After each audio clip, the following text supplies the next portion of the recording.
Beberapa orang bertopeng bersiap untuk bisa merampok di sebuah tempat baru. Semua bergegas melangkah mendekati bangunan sasaran mereka. Bangunan yang sudah sepi, tidak ada pengunjung, membuat mereka bisa leluasa masuk ke tempat itu. Terlebih semua lampu dalam keadaan padam. Namun kamera pengawas tetap merekam aksi yang mereka lakukan. Mereka masuk ke ruang kendali dan merusak semua sistem keamanan dan mengeruk uang yang ada di tempat itu. Tas-tas yang mulanya kosong kini penuh terisi dengan uang hasil curian mereka.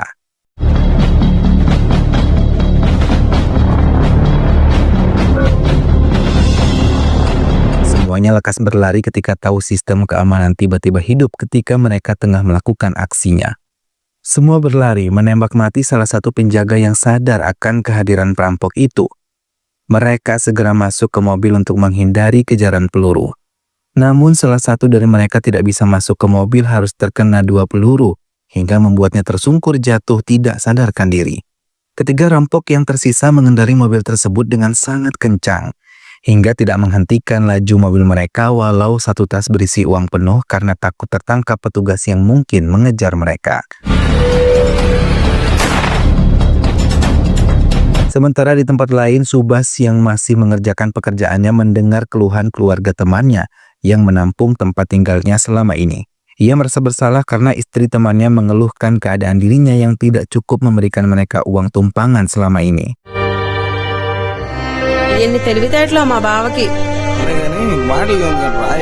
Subas pergi melangkah meninggalkan tempat itu setelah mendengar temannya akan mengusirnya dengan cara yang sangat halus. Subas mengeluhkan mengapa ia selalu miskin. Air matanya mengalir ketika memikirkan nasibnya dan melangkah tanpa tujuan yang jelas. Padahal ia sangat lapar hingga ia harus banyak minum untuk bisa menahan laparnya dan tidur di depan toko yang tutup.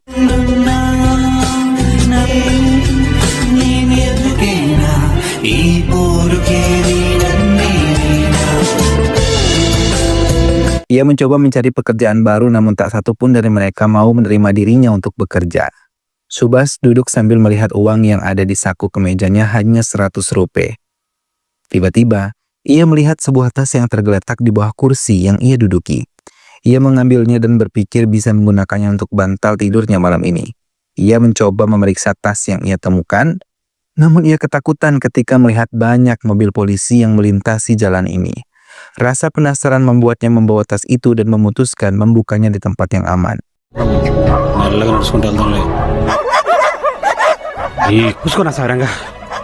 Hingga tiba-tiba sebuah mobil angkutan umum datang menawarinya untuk naik ke stasiun ataupun terminal. Subas memutuskan untuk masuk ke mobil itu, namun ia merasa takut ketika ingin membuka tas tersebut.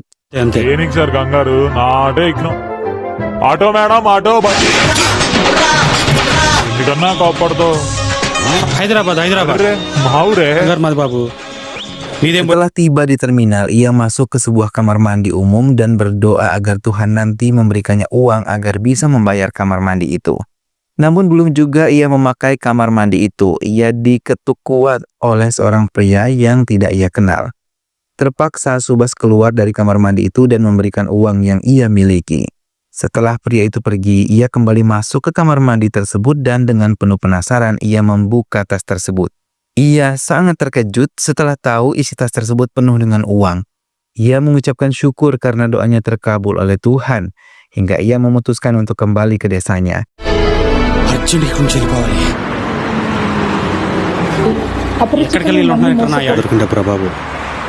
Perampokan di bank yang dilakukan oleh 4 orang pencuri itu telah tercium oleh pihak kepolisian. Mereka berjanji akan memeriksa tempat kejadian perkara di mana perampokan tersebut terjadi. Salah satu petugas polisi mendatangi manajer bank di sebuah tempat rahasia. Namun petugas itu mempunyai firasat kalau manajer bank in COVID itulah yang menjadi dalang perampokan yang terjadi.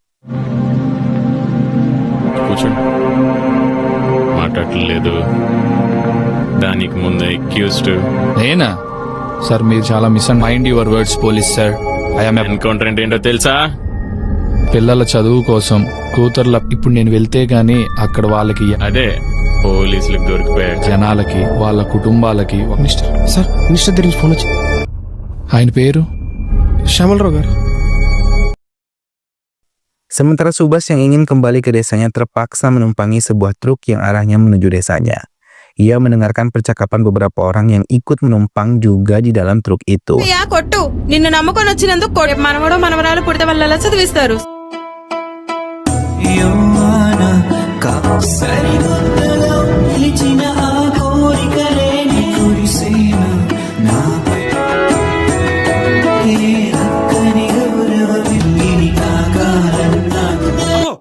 నా bag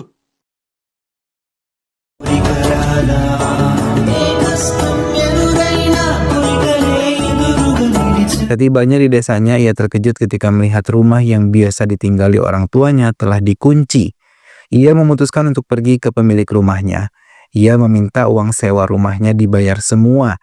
Ia bahkan mengambil tas uang milik Subas dan tidak memberikan Subas kesempatan untuk menjelaskan apapun, hingga Subas sangat marah dan memikirkan cara untuk mengambil tas itu. అప్పుడు దాకా ఈ బ్యాగ్ నీ పని అయిపోద్ది. బ్యాగ్తో వెళ్ళిపో ఇంటి ముందు గొడవ ఊళ్ళో లంచా కొడుకు వచ్చేస్తుంది 2000 తమ్మంటే నా దగ్గర ఎలా Hingga ia menemukan kalung emas simpanan ibunya. Ia menjualnya kemudian memutuskan memberikan uang hasil penjualan kalung tersebut kepada pemilik rumahnya. Namun tanpa ia ketahui, pemilik rumah tersebut membuka tas itu dan ia sangat terkejut melihat isi tas tersebut hingga tiba-tiba ia terkena serangan jantung. గంటలో తెచ్చిచ్చేస్తానన్నాడు బ్యాగ్ తీసుకోగానే.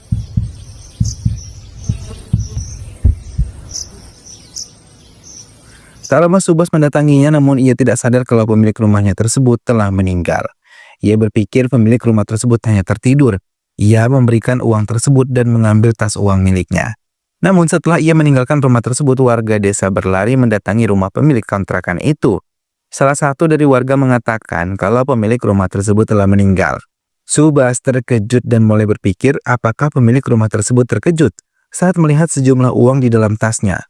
Ia buru-buru pulang ke rumahnya dan berencana mengganti tas tersebut untuk bisa mengamankan dirinya. Setibanya di rumah, ia menggelar uang yang ada di dalam tas itu hingga ia yang belum pernah menemukan uang sebanyak itu tidur di atas uang yang ia gelar di atas tempat tidurnya. Ia kembali menghitung dan berpikir uang itu akan ia gunakan untuk apa. నాకు ఇంకా లెక్క మైళ్ళకి ఎక్కదు పిచ్చెక్కిపోతుంది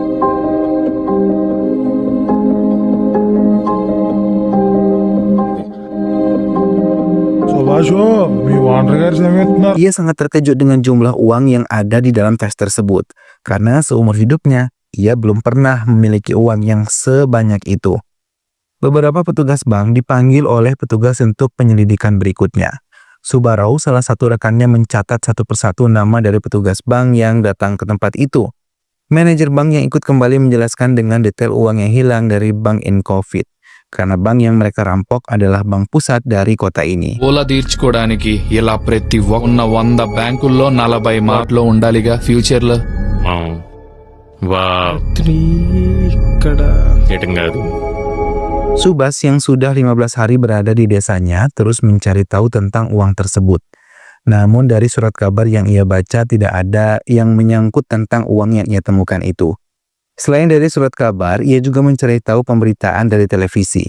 Ia tampak ketakutan bila polisi menemukannya, terlebih ketika ia melihat berita dengan tas yang sama dengan yang ia temukan. Subas merasa serba salah dengan semua yang ia lakukan. Di sisi lain, ia membutuhkan uang tersebut.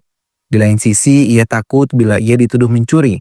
Padahal ia tidak mencuri sama sekali. Ia menangis meraung dan memutuskan untuk mengakhiri hidupnya. Namun ia merasa takut juga ketika mencoba gantung diri hingga ia memutuskan untuk tidak melanjutkannya.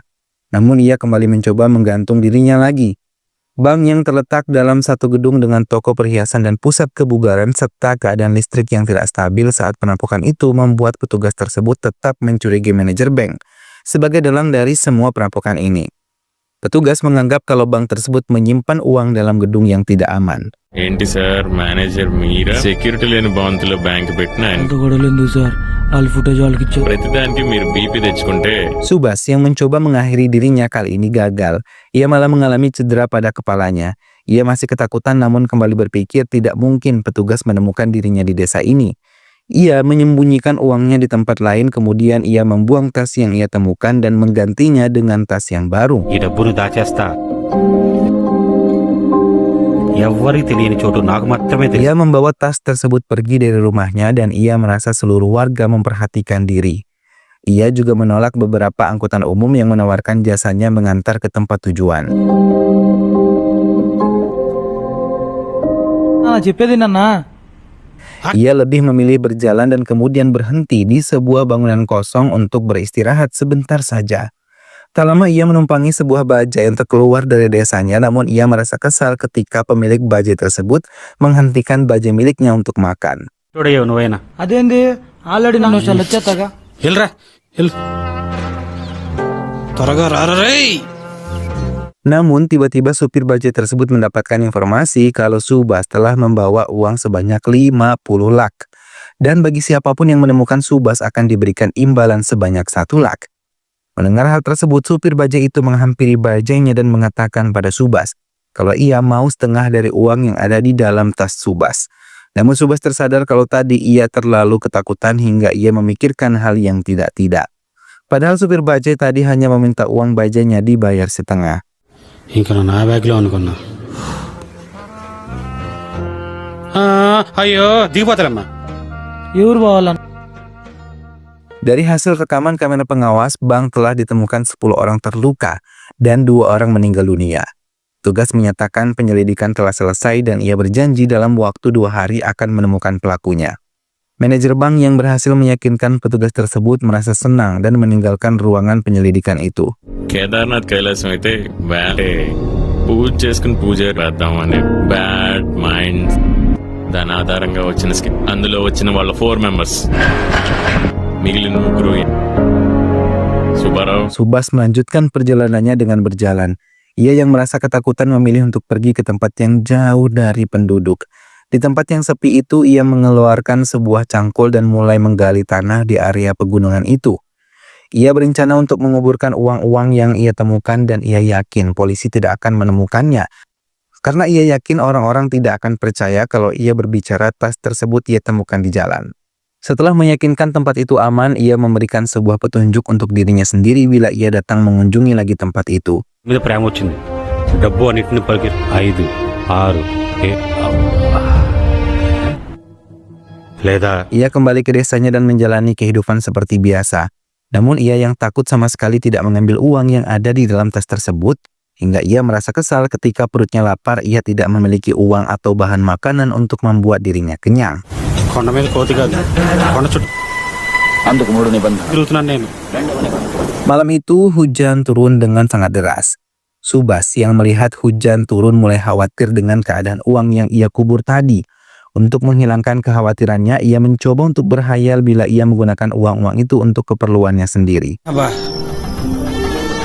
వామ్మో ఇప్పట్లో పెళ్ళా సిగ్గేస్తుందేంటి. Manajer bank itu kembali dipanggil petugas.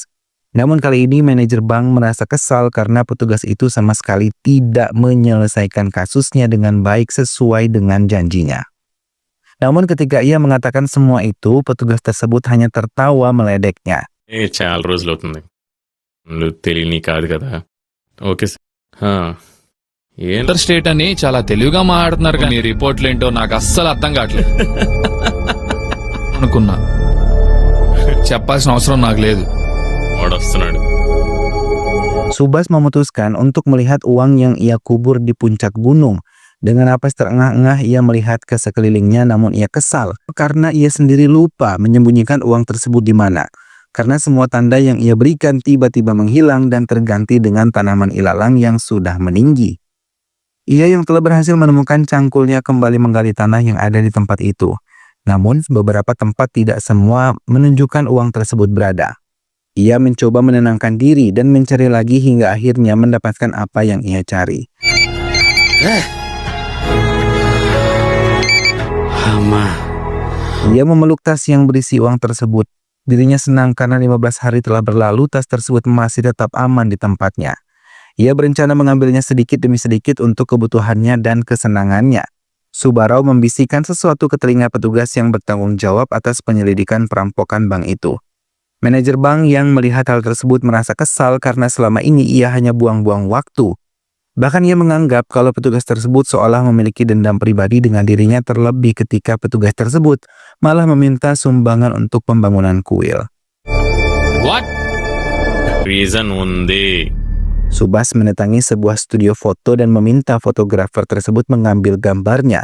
తీసేస్తా కాదు నాకు నవ్వాలి ఫోటో అంటే చూడు ఇక్కడ ఎంత అందం తలదించు మరీ అంత కాదే బాబు పై అది ఎలా ఉండు నీ అంట Setelah itu ia pergi ke toko minuman untuk membeli whisky.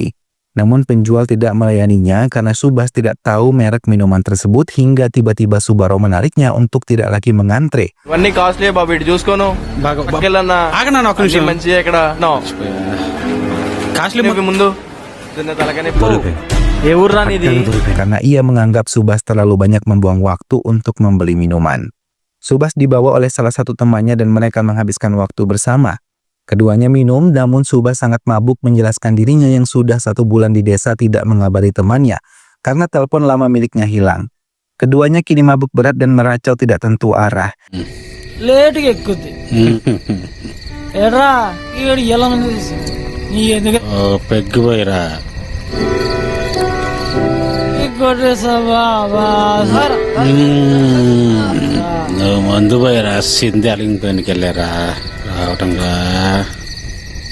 వచ్చిందేరా ఉన్నాయరా ఫుల్ బాటిల్ తెచ్చిన వాళ్ళం కదా నేనేనా ఏ ఎవడవుతాడో చూ కాస్ట్లీ ముందు పేర్లు నీ నెలకి 7,000 అయినా కడక్క Hingga keesokan harinya rekan Subas yang sudah siuman mencoba membangunkan Subas yang masih tertidur. Suribabu, nama rekannya itu terus membangunkannya dan mengajaknya untuk pergi dari tempat tersebut. Keduanya melihat area pegunungan dan Suribabu mengatakan kalau perbukitan itu akan digali dan dijadikan sebuah bangunan.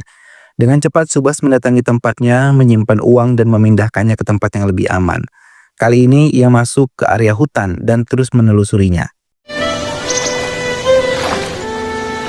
ఇదేం గుడిసట ట్యాక్స్ కట్టాలంట వదిలిపెట్టి మరీ చెప్పాడంట అందులో దాటమే సరిపోతుంది దీని అమ్మ Ia mendapatkan tempat yang baik untuk menguburkannya lagi dan kali ini ia memberikan tanda dengan sebuah patung dewa kecil agar ia tidak lupa letaknya. తో పాటు నా డబ్బులు మీరే బాగా జాగ్రత్తగా చూసుకోవాలి Seorang sales perumahan mendatangi rumah Subas dan mencoba menawarkan rumah yang ia jual pada Subas. Ia menjelaskan posisi dan harga dari rumah yang ia jual hingga ia memberikan sebuah kartu namanya untuk bisa dihubungi oleh Subas bila ia tertarik. Sir కూర్చోండి సార్ ఈ బిస్కెట్లు సబ్బులు మాకు వద్దండి వద్దు sir sir sir దేనికండి ఉందిగా వరండా ఉంది చెట్లు ఉంది మోసం చేస్తే అవునా కూర్చోండి సార్ పలా చెత్త ఉన్నాండి మీరు తెలుసుకోవాలి కదా మీరు తెలుసుకో స్థలం చూసారా అది ఇదిగోండి పిల్లలు ఆడాళ్ళు గేదెలు లాక్స్ అంటే తక్కువే సార్ 15 లక్షలు సార్ 50 లక్షల నుంచి పెళ్లి చేయట్లేదు మీకు చుట్టాలందరేమో ఇది నా కార్డు సార్ ఇది sir Subas mulai tertarik dan mendatangi hutan tempatnya menyimpan uang tersebut. Namun ia masih ragu untuk mengambil uangnya hingga ia bergulat dengan hatinya sendiri sampai ia meracau di depan patung dewa yang menjadi ciri penyimpanan uangnya. Hingga akhirnya ia memutuskan mengambil sebagian dan kembali menguburkan uang-uang itu di dalamnya lagi. రోజు 200 సంపాదించేది ఏం చేయను దీనికి నువ్వే Subas dipanggil oleh Suribabu yang kembali mabuk. Kali ini ia ditemani salah satu temannya. Subas yang awalnya menolak akhirnya ikut bergabung dengan mereka menikmati minuman dari botol-botol itu. Mereka merancau segala hal yang terjadi dalam kehidupan mereka.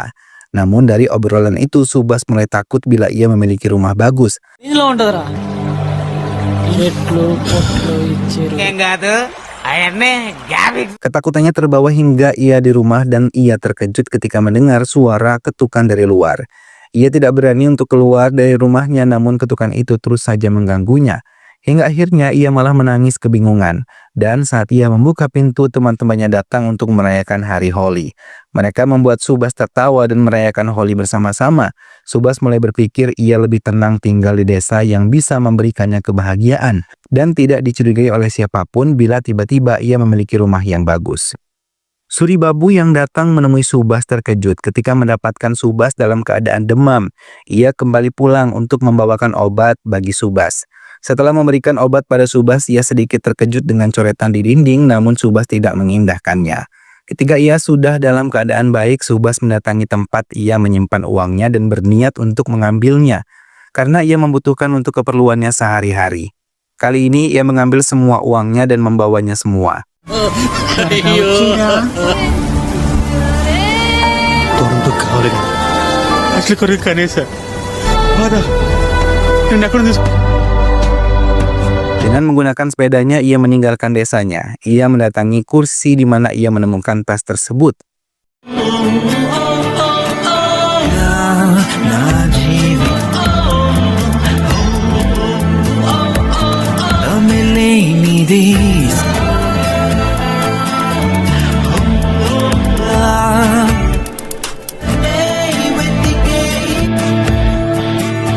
Ia menanyakan alamat yang tertulis di dalam tas tersebut pada supir bajai. Setelah mendapatkan alamat itu, ia berniat untuk mendatanginya. Alamat yang tertuliskan Bank Incovid. Namun sebelum ia pergi, ia meletakkan tas tersebut di dalam kardus. Ia akan mengakui semuanya karena telah menggunakan separuh dari uang tersebut. Karena ia sadar, ia takut menggunakan semua karena itu adalah uang curian. Ia meninggalkan uang tersebut di dalam lift, kemudian ia meninggalkan bank itu lalu kembali mengayuh sepedanya. Ia merasa tenang karena telah melakukan hal yang menurutnya baik. Ia terbebas dari beban yang selama ini ia pikul. Ia merasa ibunya di surga senang melihatnya melakukan hal ini. Ia mengayuhkan sepeda tuanya kembali ke desa dengan senyum kemenangan. Sementara manajer dan petugas yang menangani kasus tersebut tertawa karena semua rencana mereka berjalan dengan sempurna. Karena sebenarnya mereka adalah dalang dari ini semua. Mereka telah mengumpan beberapa orang untuk mengakui kesalahan mereka hingga posisi keduanya aman di mata hukum dan di mata masyarakat. Mereka pun memulai membagikan hasil rampokan yang selama ini masih mereka sembunyikan. Dan film pun selesai.